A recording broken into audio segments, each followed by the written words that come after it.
ಒಂದು ಬಾಳೆಹಣ್ಣಿನ ಅಂಗಡಿ ನೋಡಿದೆ. ಆ ಬಾಳೆಹಣ್ಣಿನ ಅಂಗಡಿಯವನು ಬಾಳೆಹಣ್ಣು ಮಾರ್ತಾ ಇದ್ದಾನೆ. ಕೇಳಿದೆ ಕೆ ಜಿಗೆ ಎಷ್ಟು ಅಂತ. 50 ರೂಪಾಯಿ ಅಂತ ಹೇಳ್ದ ಅವನು.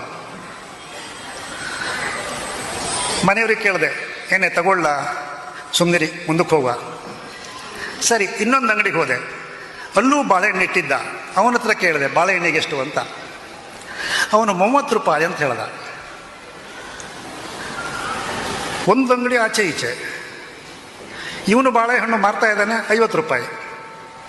ಪಕ್ಕದಲ್ಲೇ ಇವನು ಅಂಗಡಿಯಲ್ಲಿ ಬಾಳೆಹಣ್ಣು ಮಾರ್ತಾ ಇದ್ದಾನೆ 30 ರೂಪಾಯಿ. ಇದು ಹೇಗೆ ನನಗೆ ಗೊತ್ತಾಗಲಿಲ್ಲ. ಒಂದು ನಿಮಿಷ ನೀನು ಇಲ್ಲೇ ಇರುವಂಥ ಹೆಣ್ತಿನ ಬಿಟ್ಟು ವಾಪಸ್ ಅವನು ಮೊದಲ ಅಂಗಡಿಗೆ ಹೋದೆ. ಅಲ್ಲಯ್ಯ, ಅವನು 30 ರೂಪಾಯಿಗೆ ಬಾಳೆಹಣ್ಣು ಮಾರುವಾಗ ನಿನ್ನ ಪಕ್ಕದವನು ಇಂಥ ಸ್ಪರ್ಧಾ ಯುಗದಲ್ಲಿ 50 ರೂಪಾಯಿ ಅಂದರೆ ನಿನ್ನ ಬಾಳೆಹಣ್ಣು ಯಾರು ತಗೊಳ್ತಾರೆ ಮಾರೆ ಅಂತ ಕೇಳಿದ್ದಕ್ಕೆ ಅವನು ಏನು ಹೇಳ್ದ ಗೊತ್ತಾ? ನಾನು ಬಾಳೆಹಣ್ಣಿನ ಇಡೀ ಗೊನೆ ಇಟ್ಟುಕೊಂಡೇ ಮಾರ್ತಾ ಇದ್ದೇನೆ. ನೀವು ಹಣ್ಣು ಕೇಳಿದ್ರೆ ಬಾಳೆಹಣ್ಣಿನ ಗೊನೆಯಿಂದ ಕಿತ್ತು ಕೊಡ್ತೇನೆ. ಅವನದು ಅದೆಲ್ಲ ಉದುರಿ ಕೆಳಗಡೆ ಬಿದ್ದಿರೋ ಹಣ್ಣು ಅಂತಂದ.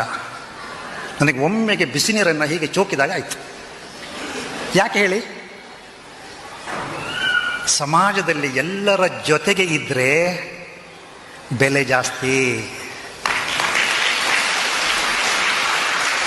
ಇಲ್ಲ, ನಾನು ನನ್ನ ಹೆಂಡತಿ ಮಕ್ಕಳು ಅಂಥೇಳಿ ನೀವು ಈ ಉದುರಿ ಹೋದ ಬಾಳೆಹಣ್ಣು ಥರ ಬೇರೆ ಬೇರೆ ಇದ್ದರೆ ಕೆ ಜಿಗೆ 30 ರೂಪಾಯಿ. ಅಲ್ಲೇ ನನಗೆ ಅನಿಸಿದ್ದು, ಅಯ್ಯೋ ಅದೆಲ್ಲ ಅವ್ರ ಮೇಳ ಮರ್ರ ರೋಟ್ರೆ ಜಯ ಜಯಕಾರ ಮಕ್ಕಳು ಸಿತ್ತ ಕಾಣಿ ಅಂತ ಅವ್ರು ಹೇಳಿದ್ದಕ್ಕೆ ನನಗೆ ಅನಿಸ್ತು, ಸಮಾಜದಲ್ಲಿ 4 ಜನರ ಜೊತೆಗೆ ಯಾರು ಇರ್ತಾರೆ ಅವರಿಗೆ ಬೆಲೆ ಜಾಸ್ತಿ, ಮೌಲ್ಯ ಜಾಸ್ತಿ, ತೂಕ ಜಾಸ್ತಿ, ಅವನ ಬದುಕಿನ ಸಾರ್ಥಕ್ಯ ಜಾಸ್ತಿ. ನಾನು ನನ್ನ ಹೆಂಡತಿ ಮಕ್ಕಳು ನನ್ನ ದುಡ್ಡು ಅಂದರೆ ಅದು ಅವನಿಗೆ, ಅವನ ಕಂಪೌಂಡಿಗೆ ಆಯಿತು, ಅವನ ಕೆಲಸದವರಿಗೆ ಆಯ್ತು ಅಲ್ವಾ? ಹಾಗಾಗಿ ಸಮಾಜದಲ್ಲಿ ಎಷ್ಟು ಸಾಧ್ಯವೋ ಬರೀ ಜೇಸಿ ಅಂತಲ್ಲ, ಸಾಧ್ಯ ಆದರೆ ನಿಮ್ಮೂರಿನ ದೇವಸ್ಥಾನದಲ್ಲಿ ಪಾಲ್ಗೊಳ್ಳಿ, ಶೈಕ್ಷಣಿಕ ಸಂಸ್ಥೆಯಲ್ಲಿ ಪಾಲ್ಗೊಳ್ಳಿ, ಒಂದು ವ್ಯಾವಹಾರಿಕ ಕಾನ್ಫರೆನ್ಸ್ ಇದ್ದರೆ ಅಲ್ಲಿ ಪಾಲ್ಗೊಳ್ಳಿ. ಎಲ್ಲ ಸಮಾಜದಲ್ಲಿ ನಾವು ಬೆರೆಯೋಣ. ಬೆರೆತಾಗ ನಾನು ಯಾರು ಅಂತ ಗೊತ್ತಾಗತ್ತೆ. ನನಗೂ ಕೂಡ ನಾನು ಯಾರು ಅಂತ ಗೊತ್ತಾಗಿದ್ದು ಈಗ ಊರು ತಿರುಗ್ತಾನೆ. ನಾನು ಉಪ್ಪುಂದದಲ್ಲಿ ನನ್ನ ಮನೆಯಲ್ಲಿದ್ದಾಗ ನನ್ನ ಅಪ್ಪ ಅಮ್ಮ ನನಗೆ ಭಾಳ ಕೊಂಗಾಟ ಮಾಡ್ತಾಯಿದ್ರು. ತುಂಬ ನಾನೇ ಬಸ್ ಸ್ಟ್ಯಾಂಡಿಗೆ ಬಂದರೆ 10-15 ಜನ ಎಲ್ಲರೂ ಬಸ್ ಹತ್ತಲಿ ನಿಂತಿದ್ದಾರೆ, ಅವರಲ್ಲಿ ನಾನೊಬ್ಬ. ಹಾಗೆ ಕುಂದಾಪುರ ತಾಲೂಕಿಗೆ ಹೋದರೆ ಶಾಸ್ತ್ರಿ ಪಾರ್ಕಲ್ಲಿ 100 ಜನ, ನಾನೊಬ್ಬ. ಉಡುಪಿ ಜಿಲ್ಲೆಗೆ ಹೋದರೆ ಇಡೀ ಜಿಲ್ಲೆಯವರೆಲ್ಲ ಅಲ್ಲಿ ಬಂದ್ಕೊಂಡಿದ್ದಾರೆ, 1000 ಜನ ಅಲ್ಲ, 10-20 ಸಾವಿರ ಜನರಲ್ಲಿ ನಾನೊಬ್ಬ.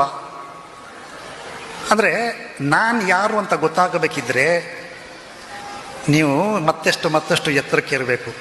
ಆ ಎತ್ತರಕ್ಕೆ ಇರಿದಾಗ ನಿಮಗೆ ಪಕ್ಷಿ ನೋಟ ಎಲ್ಲ ಗೊತ್ತಾಗತ್ತೆ. ಹಾಗಾಗಿ ಹೇಳಿದೆ, ಸಮಾಜದೊಂದಿಗೆ ಬೆರೆತಾಗ ನಿಮ್ಮ ನ್ಯೂನತೆಗಳು ಅರ್ಥ ಆಗತ್ತೆ, ನಿಮ್ಮ ದೌರ್ಬಲ್ಯಗಳು ಅರ್ಥ ಆಗುತ್ತವೆ, ಅದನ್ನು ತಿದ್ದಿಕೊಳ್ಳಿಕ್ಕೆ ಅನುಕೂಲ ಆಗುತ್ತೆ. ಮನೆಯಲ್ಲಿ ಪೊಂಗಾಟವೇ, ನೀವಿಬ್ಬರೇ ಇದ್ದರೆ ಅವಳಿಗೆ ನೀವು ಅವಳಿಗೆ ಪ್ರೀತಿ ಮಾಡಿಕೊಂಡು ನೀವು ಲೈಫ್ ಸಕ್ಸಸ್ ಅನ್ಬೇಕೇ ಬಿಟ್ಟರೆ, ಹೊರಗಡೆ ಬಂದಾಗ 4 ಜನರ ಜೊತೆಗೆ ಅವರು ನಿಮಗೆ ಮಾನ್ಯತೆ ಮಾಡ್ತಾರಾ, ಮಾಡೋದಿಲ್ವಾ? ಯಾರಿಗೆ ಮಾನ್ಯತೆ ಮಾಡ್ತಾರೆ ಅಂತ ಹೇಳಿದ್ರೆ, ಮೊದಲು ಪಾರದರ್ಶಕ ಬದುಕಿನವರಿಗೆ ಮಾನ್ಯತೆ ಮಾಡ್ತಾರೆ, ಅತ್ಯಂತ ಪ್ರಾಮಾಣಿಕರಿಗೆ ಮಾನ್ಯತೆಯನ್ನು ಮಾಡ್ತಾರೆ, ಪರಿಶುದ್ಧವಾದ ಮನಸ್ಸುಳ್ಳಂಥವರಿಗೆ ಪ್ರಾಮಾಣಿಕನ ಮಾಡ್ತಾರೆ, ನಿಸ್ವಾರ್ಥವಾಗಿ ಯಾರು ತ್ಯಾಗ ಸಹನೆಯಿಂದ 4 ಜನರ ಜೊತೆಗೆ ಬೆರೀತಾರೋ ಅವರನ್ನು ಮಾನ್ಯ ಮಾಡ್ತಾರೆ. ಇದೆಲ್ಲ ಗುಣಗಳು ನಮ್ಮೊಳಗೆ ಸೇರ್ಕೊಳ್ಬೇಕಾದ್ರೆ ಮನೆಯಲ್ಲೆಲ್ಲ ಸಮಾಜದಲ್ಲಿ ಸೇರಬೇಕು, ಸಮಾಜದಲ್ಲಿ ಬೆರೀಬೇಕು.